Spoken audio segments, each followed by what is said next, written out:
You don't expect to see a royal guard cry. That's the first thing I remember thinking. The second thing is that you also don't expect to see one at a funeral in a tiny, rain-soaked churchyard in Greenwich, 45 minutes from the palace, on a Tuesday morning when he's supposed to be standing outside the Queen's gallery with a rifle and a face like carved stone. But there he was. I almost didn't notice him at first. Funerals in November are all the same around here. Dark suits, black umbrellas, breath fogging in the cold. The vicar's voice carries like a wet blanket. My Aunt Vera had dragged me along because she couldn't face sitting alone, her words, and also because the deceased, a man named Frank Hardwick, had been her neighbor for 30 years. I didn't know Frank, but I knew grief when I saw it, and I saw it on that guard. He stood at the back, not in the crowd of family, not even under the big yew tree where the distant cousins huddled. He stood alone, 20 feet from the grave, heels together, spine so straight it looked painful. His uniform was immaculate. Scarlet tunic, black trousers with that perfect stripe down the side. Bearskin hat so tall it caught the low gray sky like a question mark. And he was trembling. Not much. Just a small shake in his left hand where he held a single white carnation. The right hand stayed glued to his side, thumb along the seam of his trousers. Military habit, or maybe just habit from a man who'd spent 3 years learning not to move. The vicar said, "Ashes to ashes." The guard didn't blink. The widow, a small woman in a navy coat that looked too big for her, dropped a handful of earth onto the coffin. It landed with a soft, final thud. Someone behind me sniffled. A child asked, "Is Granddad going to be warm down there?" and got shushed. I watched the guard's jaw tighten. A muscle jumped in his cheek.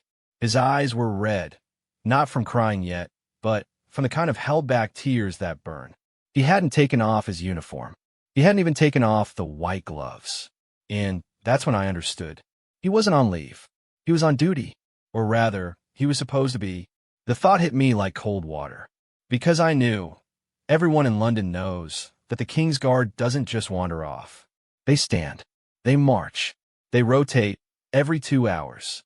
They don't attend funerals in the middle of a Tuesday shift unless something has gone very wrong or very human. Aunt Vera leaned over. "That's Frank's boy," she whispered. "The youngest one, Thomas. He's in the household division. Coldstream Guards, I think. Why isn't he with the family?" I whispered back. She looked at me like I'd asked why water was wet. Because he asked for a half day, and they gave him 2 hours. He's got to be back at Wellington Barracks by noon. 2 hours. The funeral had started at 10:45. It was now 11:20. That meant he had maybe 40 minutes before he had to leave his father's grave, walk to the station, take the tube to Victoria, change into a dry uniform if he was lucky, and stand like a statue while tourists took flash photos of his chin. I stopped watching the coffin. I started watching him. Document ID. Funeral Buckingham/14. NOV continued. The service ended. People drifted toward the small brick church hall for sandwiches and tea that would taste like nothing. Frank's widow, Margaret, stood by the grave, touching the wooden handles of the lowering straps like she didn't want to let go. A man in a gray suit, the oldest son, maybe put a hand on her shoulder. Thomas the guard didn't move. He stood there as the crowd thinned, as the vicar packed his book into a leather satchel, as a groundsman began gathering the collapsible chairs. The rain had stopped, but the wind hadn't. It cut across the churchyard and made the single carnation in his hand shiver. I saw him check his watch. A cheap Casio. Black plastic. The kind you buy at a service station because it tells the time and nothing else. He looked at it for a long second. Then he looked at the coffin. His mother hadn't seen him yet. Or maybe she had, and she was pretending not to because some grief is too private to share in front of strangers and a daughter-in-law who always criticized the way Frank chewed his food. Thomas walked forward. It was strange to watch a royal guard walk like a normal person. No parade step, no chin-high march, just a young man, 24, 25 maybe, crossing wet grass in polished boots, careful not to slip. He stopped 3 feet from the grave. He looked down. The coffin was simple. Oak, brass handles, a small spray of white lilies on top, already wilting in the cold. He didn't say anything. His lips moved once, twice, like he was rehearsing a sentence he'd never get to finish. Then he bent at the waist, a slow, careful bend because the bearskin hat is heavy and the uniform doesn't like to fold, and placed the carnation on top of the lilies. It landed slightly crooked. He didn't fix it. He stood up. His face was still stone. But his eyes were the kind of what you see in dogs left at the vet. He swallowed once. Then he turned on his heel, not a military turn, just a tired one, and began walking toward the gate. That's when his mother saw him. Thomas. Her voice cracked on the second syllable. She left the oldest son's hand hanging in the air and walked, almost ran, across the grass. She was small, like I said. The navy coat swallowed her. Her hair was gray and thin and blowing across her face. He stopped. He didn't turn around all the way. Just half-turned, like a man who knows he can't stay but can't leave either. Mom. She grabbed his arm. Both hands. Her fingers dug into the scarlet wool like she was holding onto a ledge. You came. I had 2 hours. That's not enough. He looked at his watch again. I know. She started crying then. Not the polite funeral cry where you dab your eyes with a tissue. The real kind. The ugly kind. Her shoulders shook. Her nose ran. She pressed her forehead against his chest, against the metals, against the stiff fabric, against the cold brass buttons that said Her Majesty's Guard on them. And Thomas? Thomas stood there. He didn't hug her. I don't think he could. The uniform doesn't allow for hugs. Not really. The bare skin gets in the way. The rigidity of the tunic makes your arms feel like they belong to someone else. But he lowered his chin until it touched the top of her head. And he closed his eyes. For 10 seconds, maybe 15, he was just a son. Then he opened his eyes. Checked his watch again. Gently, so gently, peeled her fingers off his sleeve. I have to go. You just got here. Mom, I have to go. She stepped back, wiped her face with the back of her hand, looked at him like she was memorizing every detail. The way the rain had spotted his left shoulder, the small scratch on his chin from a morning shave, the fact that he was wearing full dress uniform to his father's funeral because he couldn't afford to change, couldn't afford to be late, couldn't afford to be human for more than 120 minutes. Your father would be proud, she said. He nodded once. A tiny dip of the chin. Then he turned and walked out of the churchyard. I watched him go, past the lich gate, past the row of parked cars, his mother's old Ford, the oldest son's Audi, a florist van. He didn't run, but he walked fast. The kind of fast that knows exactly how long it takes to get to North Greenwich Station. Aunt Vera tugged my sleeve. Come on, there's egg salad. But I wasn't hungry. I was thinking about a young man in a red coat taking the Jubilee line back to central London, standing among commuters and tourists, holding a rifle he hadn't had time to put down, heading toward a job that required him to pretend nothing had happened. Part 2 document ID. Funeral Buckingham/14. NOV continued. I should have let it go. Most people would have. But I lost my own father 3 years ago, a quiet man who fixed watches in a shop off Carnaby Street. And I knew something about the math of grief. How it doesn't care about schedules. How it shows up at the worst possible moments. How it makes you do strange things, like attend a funeral in a uniform that screams, "Don't touch me," when all you want is someone to hold your hand. So I told Aunt Vera I'd meet her at the church hall, and I followed him. Not in a creepy way, at a distance. Through the narrow streets of Greenwich, past the antique shops and the pie-in mash place that's been there since 1947. He didn't look back. He walked with his head down now, the way people do when they're alone with their thoughts, and those thoughts are heavy. At the station, he bought a ticket. Single to Victoria. He didn't use Oyster, maybe forgot his card, maybe didn't have one. I hung back by the newspaper stand, pretending to be fascinated by the headline about a canceled train. The platform was nearly empty. 11:35 on a Tuesday. Most people were at work. Thomas stood near the yellow line, staring at the tracks. His reflection in the glass of the opposite platform looked distorted, the bearskin hat making him taller than he was, the scarlet tunic bleeding into the gray tiles like a wound. The train came. He got on. I got on the same carriage, 3 rows behind. He sat by the window, took off his white gloves slowly, finger by finger, and laid them on his knee.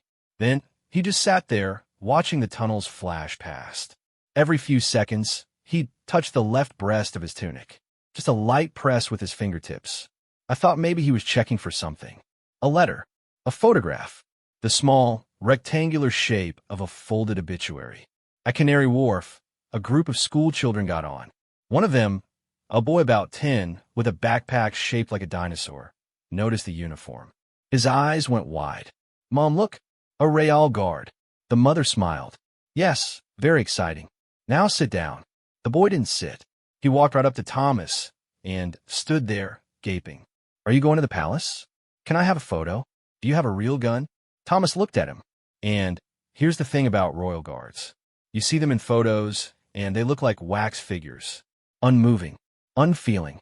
But up close in the fluorescent light of a tube carriage, you see the cracks. The tiny bead of sweat on the temple. The way their eyes track movement, even when the rest of them is still.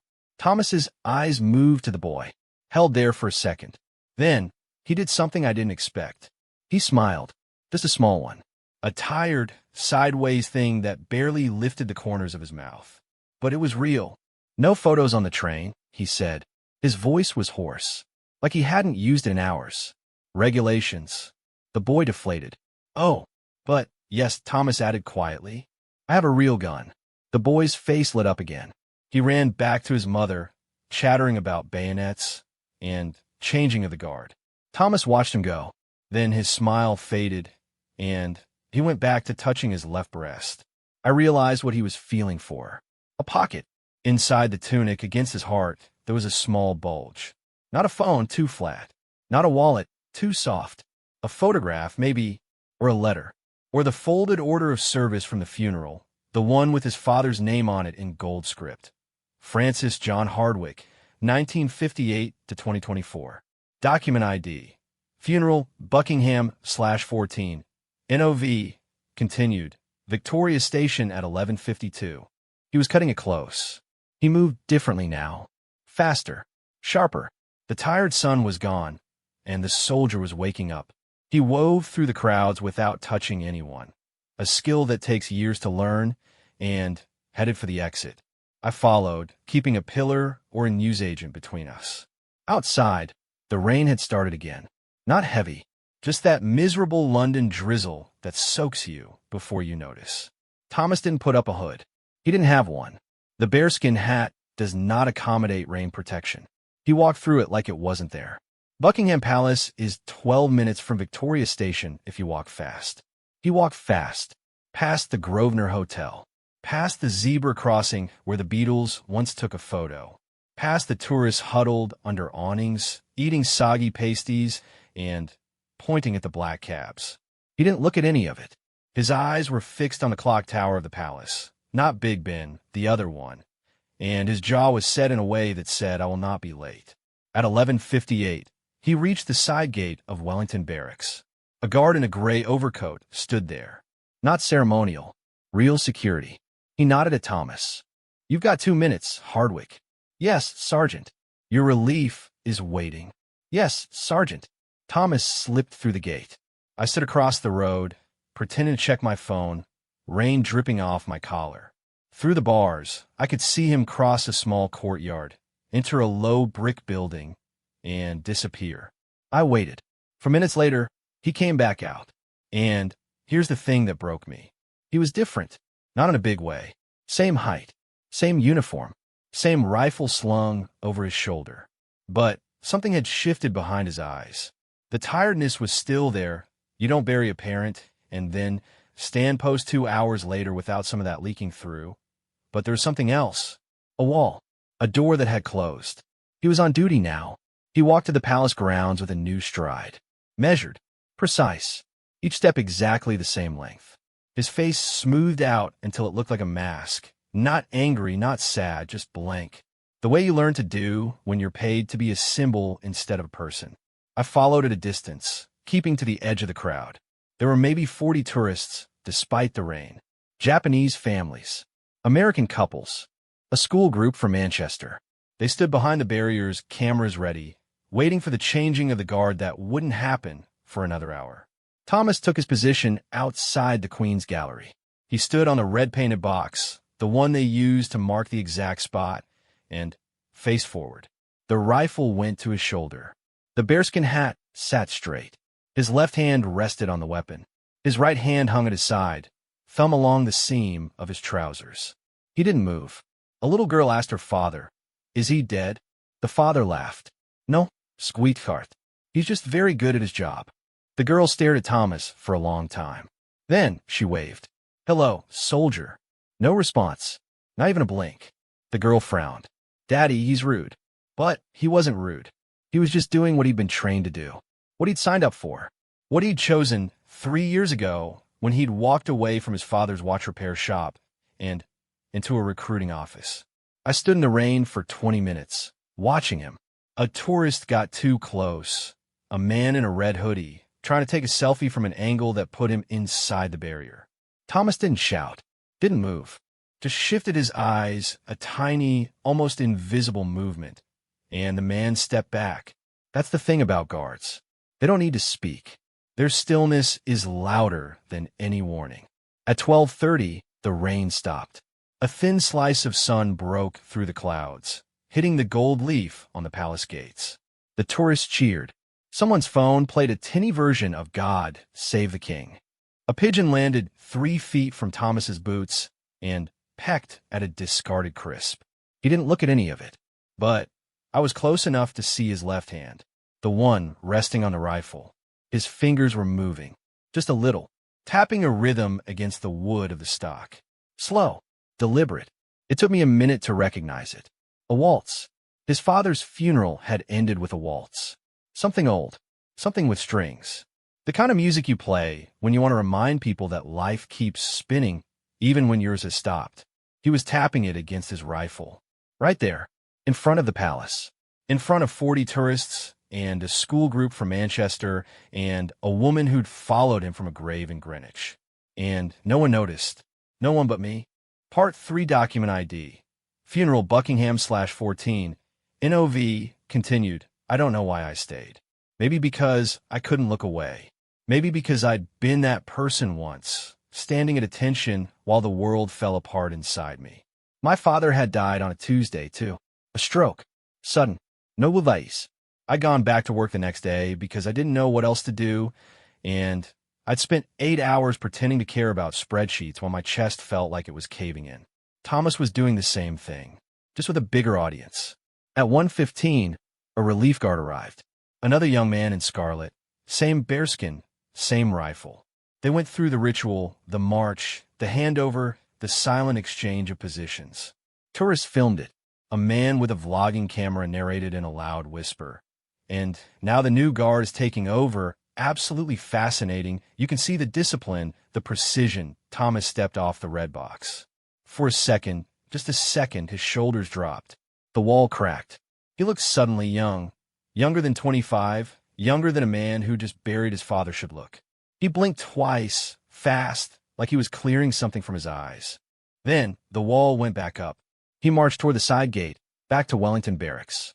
The crowd parted for him without thinking. People don't part for celebrities or politicians the way they part for a royal guard. It's something about the uniform, the height, the absolute certainty that this man will not swerve. I followed. Again, I know it sounds strange, following a grieving soldier across London. But I had to know.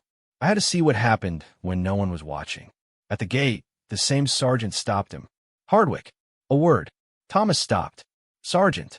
The sergeant was older. 50s. Gray hair cut, so short you could see his scalp. He had the kind of face that had seen things, Northern Ireland, maybe Afghanistan, the sort of things that don't show up in recruitment posters. I heard about your father, the sergeant said, quietly, so the tourists couldn't hear. Thomas didn't say anything. You should have taken the day. I couldn't, Sergeant. You could have. I would have signed the leave. Thomas looked at the ground. His boots were wet.